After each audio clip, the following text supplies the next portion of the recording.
É momento de oração.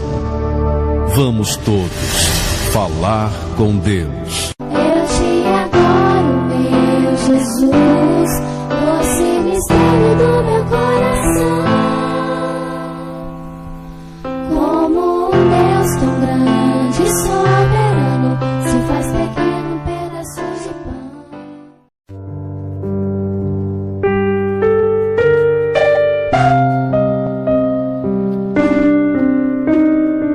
Ouça agora o Evangelho do Dia.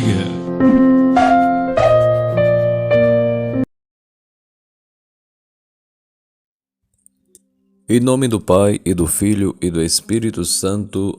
Amém. Santo anjo do Senhor, meu zeloso guardador, se a ti me confio a piedade divina, sempre me rege, me guarda, me governa, ilumina. Amém. Muito bom dia, amados irmãos e irmãs, diletos ouvintes que nos acompanham através de nosso canal. Muito obrigado pela sua participação nesse momento de fé e oração. É uma alegria tê-los em nossa companhia. Nós estamos no tempo do Natal, antes da Epifania. Hoje, dia 3, nesta terça-feira, onde iremos meditar o Evangelho narrado por João, capítulo 1, versículo 29 a 34. No dia seguinte, João viu Jesus aproximar-se dele e disse: Eis o Cordeiro de Deus, que tira o pecado do mundo. Dele é que eu disse: depois de mim vem um homem que passou à minha frente, porque existia antes de mim. Também eu não o conhecia, mas se eu vim batizar com água, foi para que ele fosse manifestado a Israel. E João deu testemunho dizendo: Eu vi o Espírito descer como uma pomba do céu e permanecer sobre ele. Também eu não o conhecia, mas aquele que me enviou a batizar com água me disse: Aquele sobre quem vires o Espírito descer e permanecer, este é quem batiza com Espírito Santo.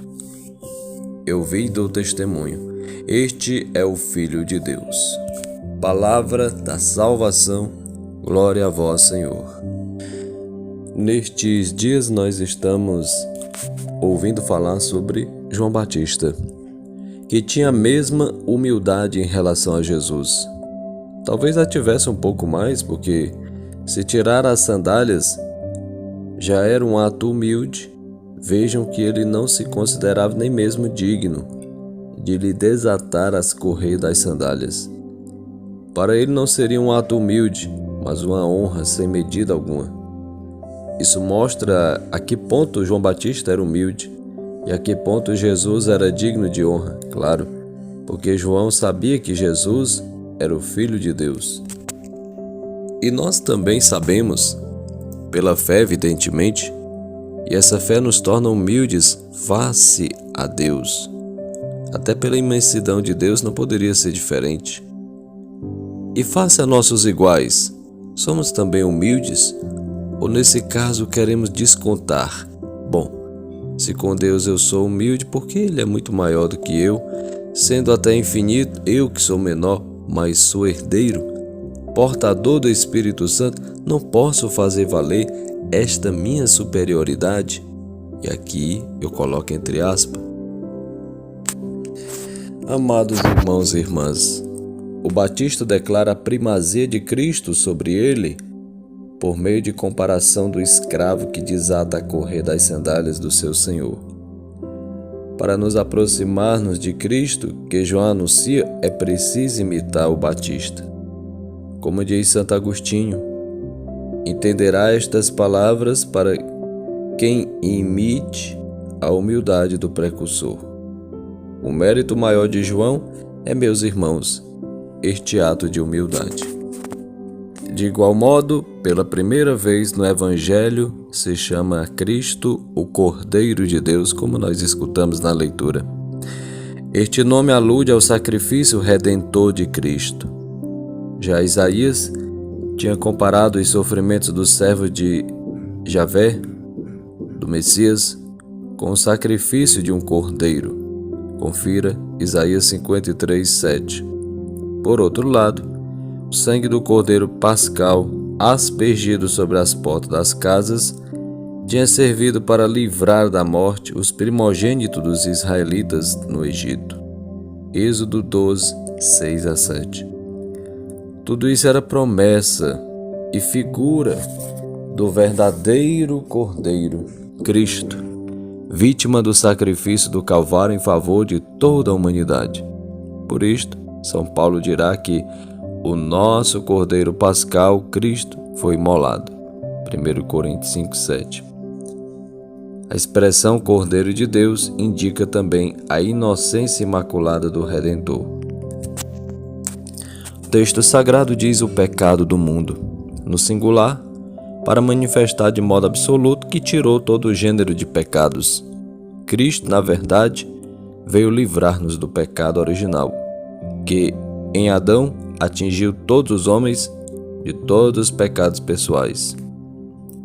O livro do Apocalipse revela-nos que Jesus está triunfante e glorioso nos céus como Cordeiro imolado, rodeado dos santos, dos mártires e das virgens, dos quais recebe louvor e glória por ser Deus. O texto conclui falando sobre Filho de Deus. O Filho de Deus é de notar que a expressão tem artigo no texto original, o que quer dizer que João Batista confessa diante dos seus ouvintes o caráter sobrenatural e transcendente do messianismo de Cristo, tão distante da ideia política religiosa que tinham forjado os dirigentes do judaísmo. Amados irmãos e irmãs, o testemunho de João é um exemplo das graças especiais que Deus ortoga para atrair os seus. Às vezes dirige um chamamento direto e pessoal que move interiormente as almas e as convida ao seu seguimento.